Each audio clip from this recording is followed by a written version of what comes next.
حق تو یہ ہے کہ جو لوگ بھی خواہ وہ مسلمان ہو یا یہودی یا نصرانی یا صابی اللہ اور آخرت کے دن پر ایمان لے آئیں گے اور نیک عمل کریں گے، وہ اپنے پروردگار کے پاس اپنے اجر کے مستحق ہوں گے، اور ان کو نہ کوئی خوف ہوگا نہ وہ کسی غم میں مبتلا ہوں گے۔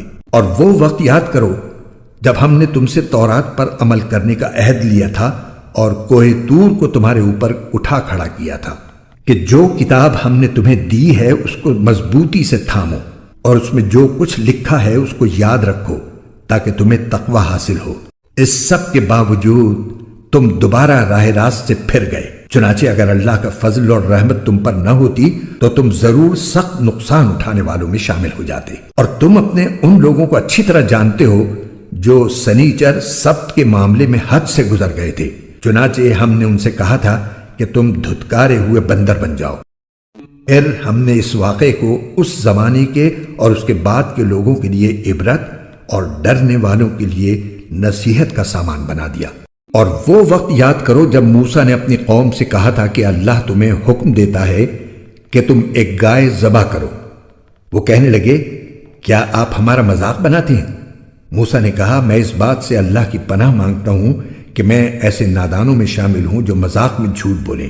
انہوں نے کہا کہ آپ اپنے رب سے درخواست کیجئے کہ ہمیں صاف صاف بتائے کہ وہ گائے کیسی ہو۔ اس نے کہا، اللہ فرماتا ہے کہ وہ ایسی گائے ہو کہ نہ بہت بوڑھی ہو نہ بالکل بچی، بلکہ ان دونوں کے بیچ بیچ میں ہو۔ بس اب جو حکم تمہیں دیا گیا ہے اس پر عمل کر لو۔ کہنے لگے، آپ اپنے رب سے درخواست کیجئے کہ ہمیں صاف صاف بتائے کہ اس کا رنگ کیسا ہو۔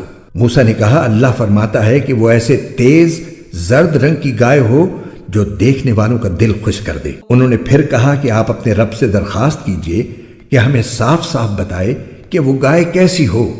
اس گائے نے تو ہمیں شبے میں ڈال دیا ہے، اور اللہ نے چاہا تو ہم ضرور اس کا پتہ لگا لیں گے۔